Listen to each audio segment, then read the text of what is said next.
네,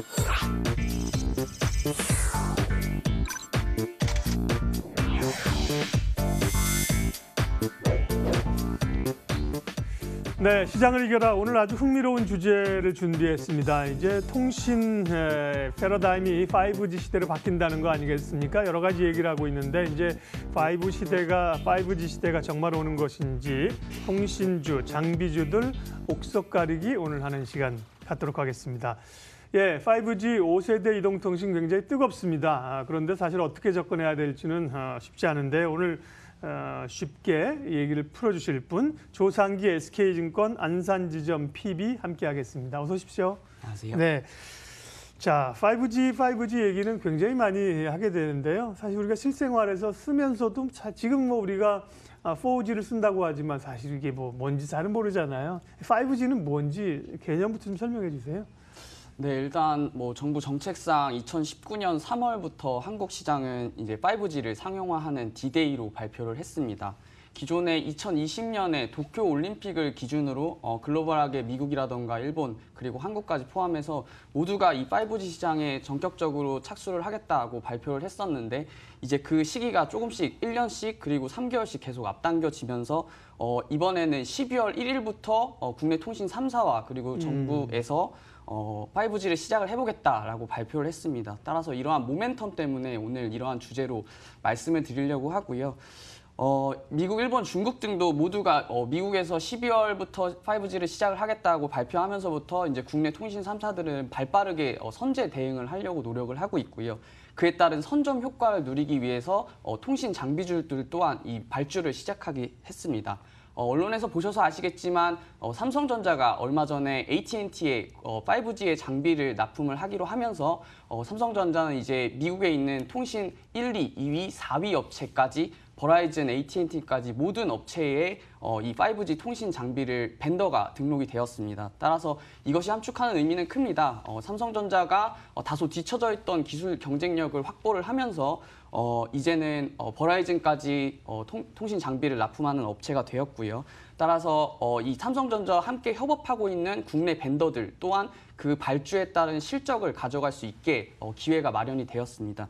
따라서 이 5G에 대한 모멘텀은 한번 관심을 가져보는 시기가 되었고요. 네. 표를 한번 보면서 말씀을 드리면 말씀드렸듯이 2018년 12월에 주파수 사용을 시작을 하고 2018년 3월에 상용화를 준비를 하고 있는데요. 19년 3월? 예, 19년 3월에 상용화를 준비를 하고 있는데 그래서 이 3개월 전에 네트워크 장비가 발주가 시작이 되어야 그 발주가 된 인프라를 가지고 테스트를 하고 검사를 해서 상용화를 하게 되기 때문에 현 시점인 9월 중순부터 10월 초까지는 이 통신 3사에서 네트워크 장비를 발주를 하는 시기가 되겠습니다. 따라서 타이밍 또한 준비를 해보는 시기로 맞춰질 수 있겠고요.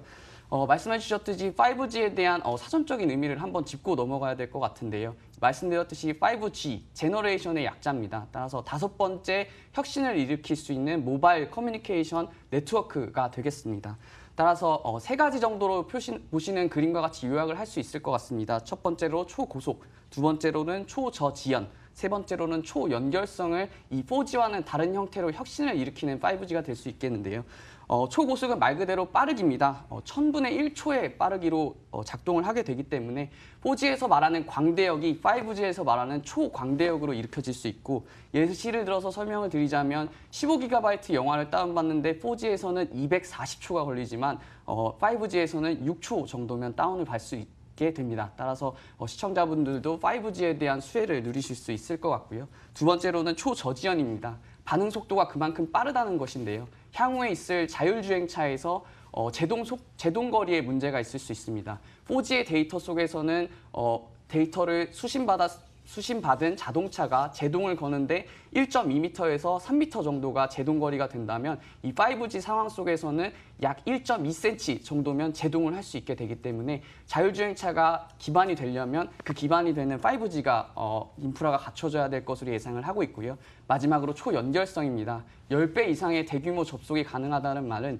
1km 제곱 반경에서 기존의 4G에서는 10만 개 정도의 기기가 연결이 될 수 있다면 향후에는 100만 개 정도의 기기가 10배 이상으로 대규모 접속이 가능하기 때문에 향후에 있을 IoT 시대 그리고 사물 인터넷 시대에서 냉장고라든가 에어컨이라든가 이 가전 기기들이 서로 데이터를 주고받을 수 있는 환경이 갖춰질 수 있게 되겠습니다. 보시는 표와 같이 1G에서는 아날로그, 2G에서는 뭐 문자 형태만 이루어졌다면 4G LTE, 나중에 이제 5G가 연결되면 우리 4차 산업혁명으로 일컬어지는 사물 인터넷, 그리고 뭐 AR, VR, 증강현실 또는 뭐 자율주행차까지 모든 이런 혁신적인 비즈니스 모델에서 5G는 인프라의 역할을 할 수 있을 것으로 예상을 하고 있습니다. 그러면 통신 설비 쪽에 캐파는 얼마나 늘어날 걸로 예상이 됩니까? 앞으로? 예. 기존의 4G에서 네. 캐펙스 투자, 설비 투자는 3년 동안 8조 정도로 전문가들은 예측을 네. 하고 있습니다. 앞으로 이제 5년 동안 이 5G에 대한 설비 투자가 이루어질 것인데요. 그 캐펙스 투자에서 5년 동안은 7.8조로 4G와 대응하는 역할을 크기의 규모의 캐펙스 투자가 이루어질 것으로 예상을 하고 있고요. 그래서 2000년도 국내 산업, 내수 산업에서만 이루어졌던 이 통신 장비들이 앞서 말씀드렸던 삼성전자가 글로벌로 진출을 하면서 그에 따른 통신 장비들, 네트워크 장비주들도 2020년까지 그 5G 투자에 대한, 캐펙스 투자에 대한 수혜를 그리고 실적의 성장을 얻을 수 있을 것으로 예상을 하고 있습니다. 네. 자, 5G가 무엇인지 우리가 상식적으로 좀 이제 알아두어야 하고요. 오늘은 이제 어쨌든 저희 뭐 특성상 관심 있는 기업들을 뽑아보는 거 아니겠어요? 그게 가장 핵심적인 분야이기 때문에요. 5G가 이제 상용화되기 위해서는 몇 가지 변수들이 좀 있다고 하는데 그거는 뒤로 좀 돌려놓고요. 이걸 하고 이제 종목 얘기를 못하면 안 되니까 관심 있는 기업부터 보고 시간이 되면 5G 또 전개 과정 얘기 좀 하겠습니다. 그러면 앞서 사실은 5G 장비에 뭐가 제일 포션이 크냐? 저도 들었는데 사실 제일 큰 건 삼성전자라면 삼성전자. 근데 삼성전자를 통신 장비주로 접근하는 사람은 없잖아요. 그게 이제 그래서 종목 선정이 어려운데 5G 관련주 분야별 해당 기업들, 임한 기업들 좀 알려주세요. 네, 준비된 그림을 보면서 좀 말씀을 드렸으면 좋겠는데요. 예. 첫 번째로는 가입자망 장비 시스템을 가지고 있는 다산 네트워크스라는 회사가 대표적인 이 가입자망 장비를 발주하는 회사고요. 네. 두 번째로는 광 네트워크 장비, 요즘에도 주가가 많이 상승하고 있어서 대한광통신이라는 회사가 있습니다. 네. 이 전기 신호를 광신호로 바꿔주는, 교환해주는 네트워크 장비를 만드는 회사가 될 수 있겠고요. 세 번째로는 네트워크 운영 관리 보안을 하는 대표적인 회사인 이노 와이어리스라는 회사가 있습니다. 그리고 네 번째, 다섯 번째는 같이 말씀드리면 좋겠는데요. 중계기 그리고 기지국입니다. 지나다니면서 시청자분들도 많이 보셨겠지만 철골 구조로 형태로 되어 있는 무선 네트워크 장비입니다. 중계기나 기지국들이 각각 포진이 돼 있어서 넓은 영역으로 이 5G를 뻗쳐나갈 수 있게 해주는 증폭 장치 그리고 송수신 장비가 되겠습니다. 네. 얘기는 기업들 다 한 번씩 들어본 기업들이네요. 다산 네트워크스, 대한광통신, 뭐 솔리드, 예. 그러니까 말씀드린 것처럼 사실 굉장히 이 통신 장비 쪽 5G 만들어낸 쪽은 삼성전자고요. 또 중국의 화웨이, 우리 LG그룹 이런 쪽인데 그런 쪽을 통신 관련주로 잘 보지는 않기 때문에요. 지금 말씀하신 쭉 기업들 눈여겨보고요. 종목을 조금 더 압축을 해서 선정을 했으면 좋겠는데 그 가운데서. 예. 네, 앞서 리스크 부분을 말씀을 드리지 못해서 한 번 더 짚고 넘어가자면 얘기하셔도 될 것 같습니다. 시간. 그럼 그 리스크는 어떤 것들이 있는지 얘기를 해주시고요. 예. 일단 리스크 부분은 말씀해 주셨던 대로 일단 불확실성이 존재합니다. 네. 통신 3사나 정부에서 12월 1일, 내년 3월 이렇게 발표는 했지만 그에 대한 투자의 규모가 어떨지 그리고 정확히 구체적인 시기가 어떨지는 아직 나와 있지 않은 상황입니다. 따라서 이 시총이 작은 이 회사들 같은 경우에는 아무래도 그 발주에 의해서 주가가 많이 움직이기 마련인데 아무래도 그런 불확실성이 있기 때문에 기존에 많이 주가가 많이 올랐다가 현재는 정체되고 있는 상황입니다. 그런 불확실성이 때문이라고 판단을 하고 있고요. 네. 그래서 그 불확실성이 어느 정도 해소될 수 있는 종목으로 말씀을 드려야 될 것 같습니다.